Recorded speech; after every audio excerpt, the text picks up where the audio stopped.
I'm Benny Politan. Thank you so much for joining us tonight here on Closing Arguments.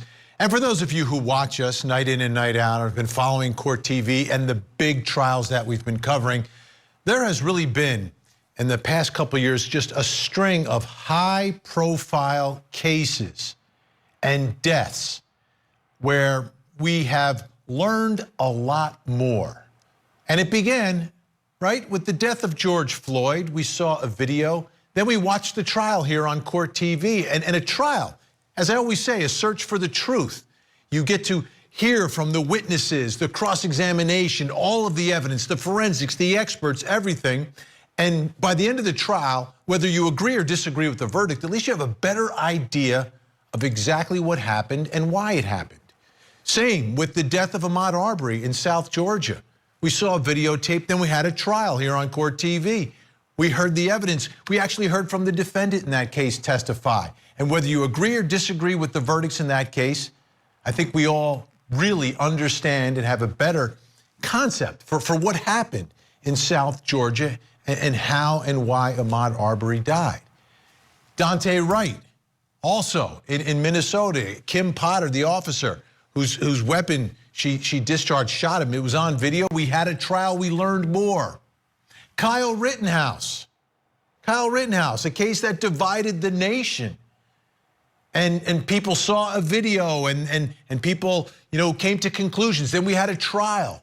We heard Kyle Rittenhouse testify in that trial. And whether you, again, agree or disagree with the verdict there, at the end of the case, we had a better understanding and we're much closer to the truth. There's another high-profile case. Breonna Taylor. She was shot and killed. There she is. And I think across the board, everyone agrees that this was a botched case. She should not have died. She didn't do anything wrong. But she was shot and killed by police in her apartment. There's no criminal case associated with the death of Breonna Taylor. No one is charged. Grand jury came back, no bill. Attorney General cleared the officers for what they did. There was a civil case, but that's settled, so we didn't really learn much there either. So as we sit here tonight, we still have a lot of questions about what happened, why did it happen? Tonight we might get a little bit closer to some answers. And that's because Brett Hankison, one of the officers there that night, is on trial, not charged with shooting Breonna Taylor, but charged with wanton disregard for firing his weapon that ends up going into a neighboring apartment. But Hankison, the one on trial, didn't shoot Breonna Taylor. But the officer that did took the fifth. We talked about that last night. Will not testify in this trial, but did testify during a deposition in this civil case. And that video deposition was put in front of this jury in this criminal case, but also now made public for everyone else. And while it will certainly have some impact on the case involving Brett Hankison, in the larger picture, maybe it gets us a little closer to understanding what happened inside that apartment and why Breonna Taylor is no longer alive. Let's take a look at some of that testimony. Do you agree that you shot 16 times that night? I've been informed that I fired 16 times. And I've read your, you at the time had no idea how many times you shot. I was under the impression I fired 4, and I was at the time. Was there a time in which you had a positive target identification on the shot that was fired at Sergeant Madigan? I have clearly, over various interviews, clearly explained what I was shooting at. And that was a shadowy figure? That was a deadly threat in front of me that shot at me, correct. Okay. Well, and again, I don't want to go too far into this. The individual that was killed did not fire a gun at you, correct? Correct. And did you ever actually see a gunshot be fired at you? Yes, I did. Okay. Where were you when you observed the shot being fired? In the threshold, the frame of the door. So he's on the front line. He is right there. He is firing his weapon. We know that he's returning fire because Breonna's boyfriend fired first from inside that apartment. So does that get us any closer to the truth? And how does all this impact the case of Brett Hankison? Let's bring in Court TV crime and justice reporter Joy Lim-Nakrin, who's joining us live tonight from Louisville, Kentucky. Joy, great to see you. Let's begin with this deposition and this testimony from Brandon Cosgrove, the man who did shoot and kill Breonna Taylor, but has been cleared by state prosecutors there and by the grand jury. What are your takeaways from that deposition inside the courtroom today? Well, you know, Vinny, at times I was wondering if it was more helpful for the defense than for the prosecution. And of course, this was introduced by the prosecution. One of the elements that I thought was helpful for the prosecution was the admission by Miles Cosgrove that at times he and other officers did deviate from protocol during the night in question. What was really helpful for the defense, though, was this kind of testimony from him about a haphazard plan coming down from supervisors. And it really painted a picture of officers kind of being left to fend for themselves in a situation of chaos and confusion without a very clear plan. Let's listen to some more of that testimony from Miles Cosgrove. What else was covered in the briefing at the station with the white one? It was covered that this would be a knock and announce warrant. It was covered that there would be a heavy-set female there. We were given the task of finding documents, not necessarily drugs. And I'm sure there are other things, but those are the ones that stand out. Did you ever think to yourself, why are we going in at 12:30 at night looking for documents?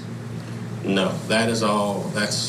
I'm being asked to assist. That planning is above me. That's predetermined. That's not your role. Correct. Right? You're not allowed to question it. I'm allowed to question it, yes, but that did not come up. And remember, Vinny, last night we were discussing how Miles Cosgrove's attorneys were fighting to keep him from being compelled to testify during this trial. They were successful in that. And instead, what the judge decided was to admit this video testimony from the civil case involving Kenneth Walker, who was the boyfriend of Breonna Taylor. And it wasn't until this morning that Brett Hankison's defense attorneys said, wait, we don't want the jury to hear or see that video. So what's the final picture that the jury's getting of what happened that night? So Cosgrove goes in, and the officers that were going into that apartment, they're not the ones who had set up this whole thing. They're not the ones who had gotten the warrants. They're not the ones who had been doing the investigation. They're just part of the squad that's brought in to execute a warrant that they're handed. Yeah, that's right. And, you know, there were details that really stuck out. For instance, you know, the time chosen, right? And you heard that line of questioning. Did you find it odd, you know, to Miles Cosgrove? Did you find it odd that it would be executed at 12:30 at night when you were really looking for documents? Isn't that sort of odd? And he didn't want to comment on that, but he kind of just said, look, that's what my supervisors decided on. Another key part of his testimony is when he said essentially that the person operating the ram to do the forced entry was left kind of unguarded. And so he, on his own volition, made the decision to kind of change his role in this scenario and guard the officer operating the ram. And so, you know, he basically expressed that there were some really tough decisions to be made that night, particularly after Sergeant Mattingly suffered a gunshot wound. And he just reacted by opening fire in defense of his fellow officers, essentially what he articulated. And any other witnesses today that we should know about? Well, the biggest witness of the day, I would say, was alleged victim and witness Chelsea Napper. Remember that Brett Hankison is facing 3 counts of wanton endangerment. One is for Cody Etherton, one is for his then pregnant girlfriend, Chelsea Napper, and one is for Chelsea's young child, 5 years old at the time of all this. Remember, at the very beginning of this trial, we heard from Cody Etherton as the very first witness for the state. And then today we heard the other bookend of all this, Chelsea Napper, the last witness for the state. And she testified as to how she really feared for her life. She feared for Cody's life. She feared for the life of her 5-year-old child and for that of her unborn child. Let's listen. On March the 12th, what were you and Cody and Zayden doing that evening? That evening, I remember we colored in a coloring book and just pretty much took it easy. We went to bed fairly early, I'd say about 10:30. And You all were in bed then, 10:30? yes. And Zayden was in bed? Yes. And Zayden was in his bedroom, Yes. in his bed. Right. Now, first of all, are you a light sleeper or heavy sleeper? I'm a very heavy sleeper. You've always been that way? Always. What about Cody? He is a very light sleeper. And how about Zayden? He's a heavy sleeper. He is a heavy sleeper. Once again, I'm going to have to ask you to speak up. I'm sorry. He's a very heavy sleeper.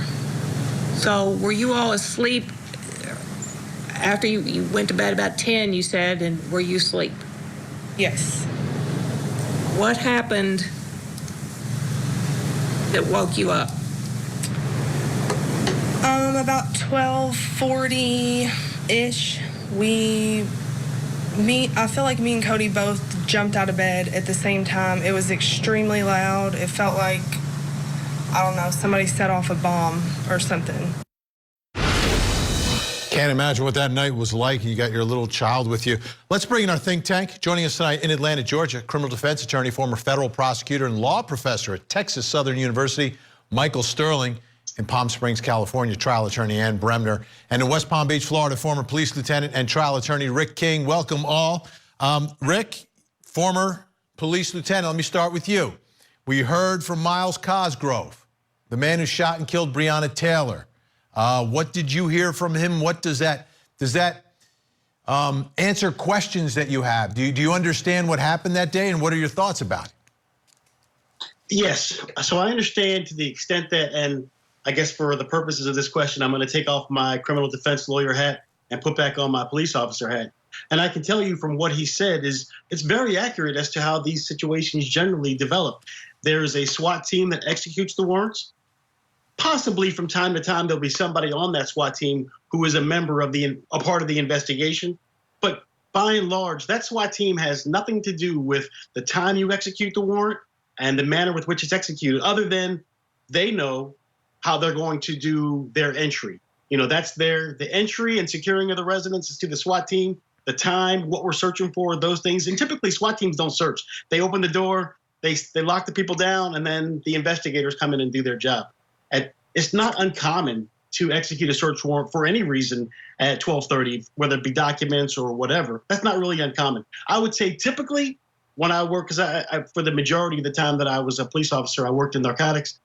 We did those early morning search warrants. We would try to be there 5, 6 in the morning, generally speaking. So Rick, let me ask you, Rick, are you comfortable? Are you comfortable with what happened there? Obviously, no one believes Breonna Taylor should have been shot, but comfortable in the sense that there is no criminal case related to the shooting death of Breonna Taylor? I'm comfortable that the first man in got shot and those officers returned fire. The officer testified today that he returned fire to and I believe he said a shadowy suspect, or he saw that had fired upon him.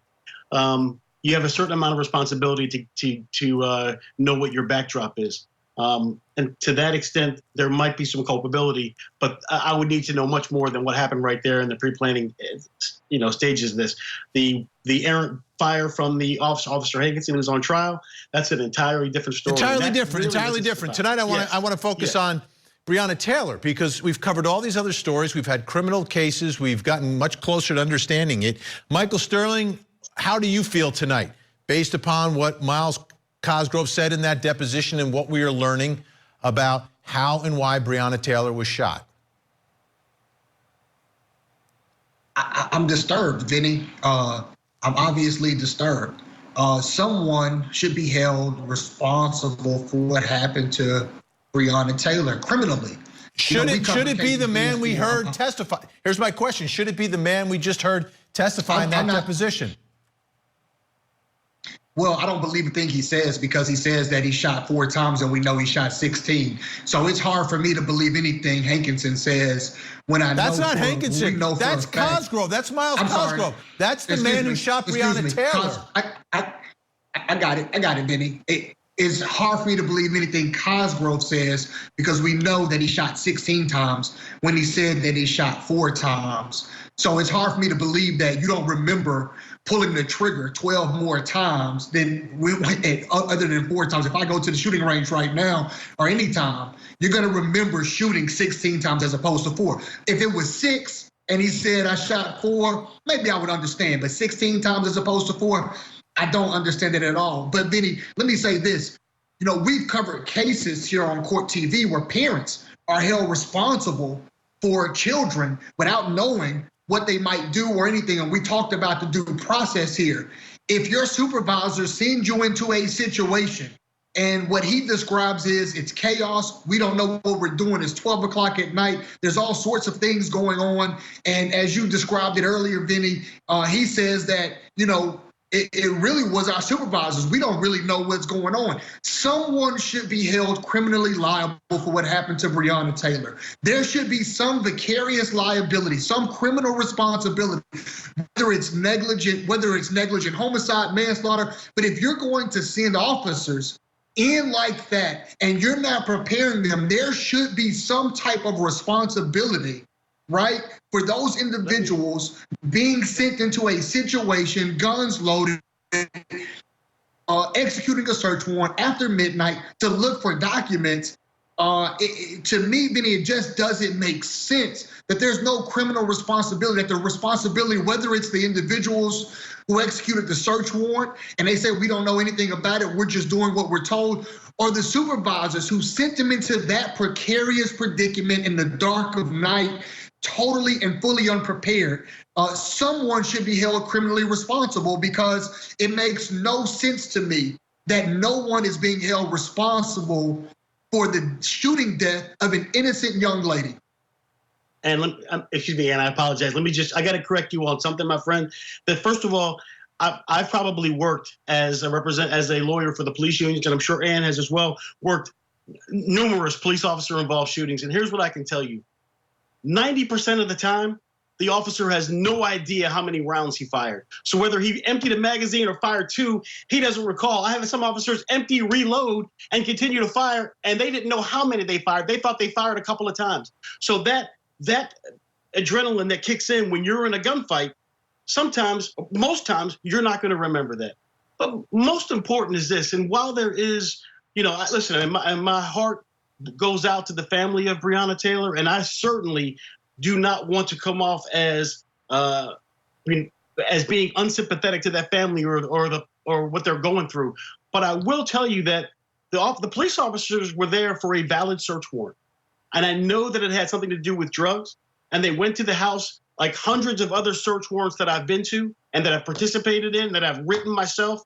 We go there, a SWAT team enters, somebody fired a gunshot at the police, and the police return fire. If you shoot at the police, you can generally expect that some bullets are coming your way. Now, again, I go back to say that, listen, you have some backstop responsibility. And should the family be compensated for the loss of Breonna Taylor? Absolutely. There should be whatever. And they have been. And they have been. They absolutely have been. And they have been. But to always come back to, hey, somebody's got to go to jail for this. No, that's not always the case. In this particular case, those police officers were shot, and I apologize. Deciding punishment. I'm not here determining punishment. As we know, jurors don't do that. They don't consider punishment until after they've determined guilt or innocence. What I am suggesting is that someone should be held criminally responsible. I'm sorry, Guys, I didn't mean to. No, we're out of time for this segment. And when we come back, get ready, because guess who's back in court? And our friend Scott Peterson. And we'll be talking about that when we return.